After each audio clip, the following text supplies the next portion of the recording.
Cette maison pose un jalon assez intéressant dans l'histoire de l'Art Nouveau à Bruxelles, puisque c'est une rencontre entre la France et la Belgique par un architecte qui ne construit jamais de l'Art Nouveau, Jules Brinfaux, et qui construit de l'Art Nouveau à la demande des commanditaires Édouard et Marie Hanon, qui veulent une maison moderne de style français.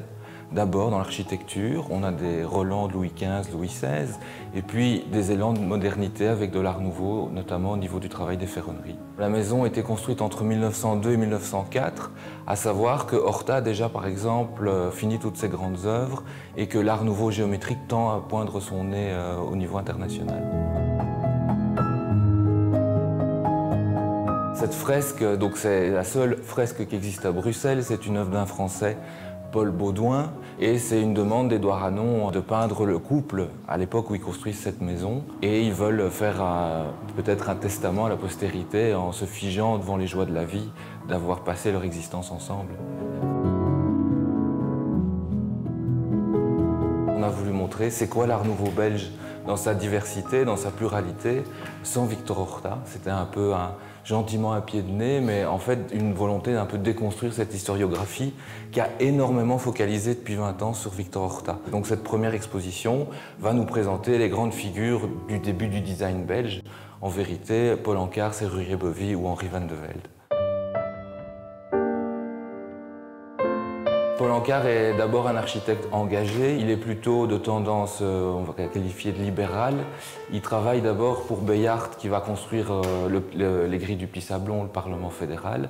C'est ce style pittoresque et éclectique qui va d'abord caractériser son style, qui va être progressivement nourri par le Congo, par l'Asie, et qui va offrir une écriture éclectique. Et c'est sans doute dans ce mélange d'éclectisme que de nouvelles formes vont apparaître, et c'est son apport à la modernité.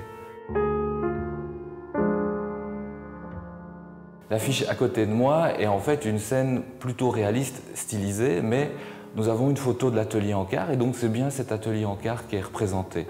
Vous avez donc le bureau qui existait tel quel, la lampe qu'on retrouve sur la photo, mais surtout Ancar dans son intimité, il est chaussé de babouches, avec en toile de fond une ruche qui à la fois symbolise ou représente l'effervescence d'un bureau d'architecte, mais aussi c'est sans doute un lien à son affiliation à la franc-maçonnerie. Rien n'est un hasard dans ce genre d'affiche et donc la composition soignée nous montre une règle sur la partie supérieure, 35 cm, c'est 35 ans, c'est l'âge de Paul Ancar au moment où l'affiche est réalisée. La table qu'il y a devant moi est signée Ancar. Elle raconte surtout l'implication d'Ancar dans l'expo de Tervuren de 1897, l'expo coloniale.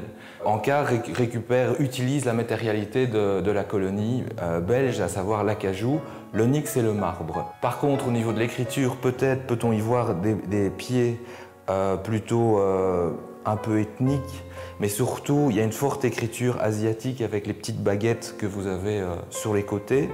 Et donc, on reste dans cette écriture multiple d'un Ancar, qui est d'abord cosmopolite.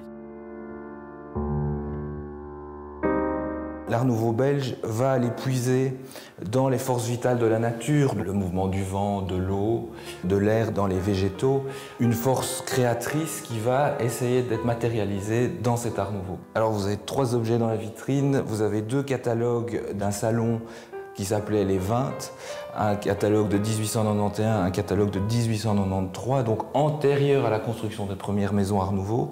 Et pourtant, on voit déjà que toute l'influence de l'Art Nouveau se manifeste dans ces catalogues, qui par extension vont inspirer d'autres artistes comme Finch. Finch qui est un Suédois, un peintre, qui lui laisse tomber le pinceau, donc il passe des beaux-arts pour passer aux arts secondaires mineurs avec la poterie. Serrurier-Bovy va créer le meuble industriel, différentes gammes, différents produits pour différentes classes sociales.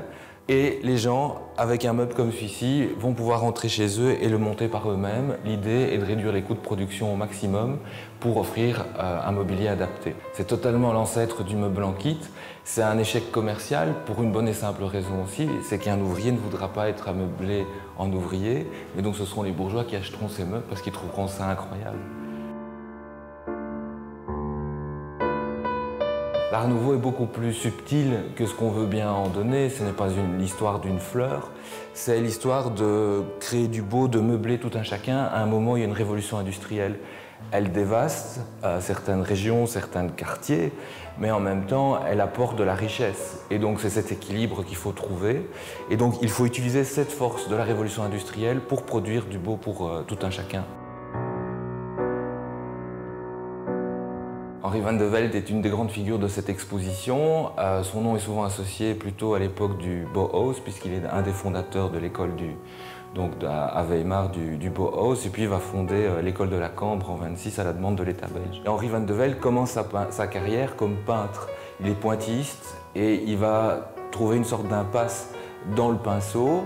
Et sa rencontre avec Maria Seth, donc son épouse, va le faire glisser progressivement vers les arts appliqués, donc les papiers peints, les textiles, pour ensuite expérimenter dans les arts décoratifs, meubles, céramiques, tapis, pour enfin passer dans l'architecture. Et donc vous avez de nouveau ce mélange des genres, des styles d'art qui permettent la réforme totale. Le décor est sans doute un élément très important parce qu'en fait c'est lui qui va structurer l'espace. Et Henri van de Velde dit lui-même que les murs doivent bouger, donc le papier peint va faire bouger, vibrer l'environnement comme la nature. De nouveau, c'est cette recherche de mouvement, de décor non statique qui est recherchée. À l'époque, tout le monde le sait, les Allemands, les Français, les Espagnols les Autrichiens viennent en Belgique parce qu'en fait, vous avez l'émergence d'une classe moyenne qui veut s'affranchir du Louis XV, Louis XVI, qui montrerait que sa richesse vient de papa, de grand-papa ou de grand-maman, et donc veut montrer simplement qu'elle est arrivée par elle-même, et donc elle fait un peu tabula rasa du passé pour montrer toute la fierté de sa propre réussite.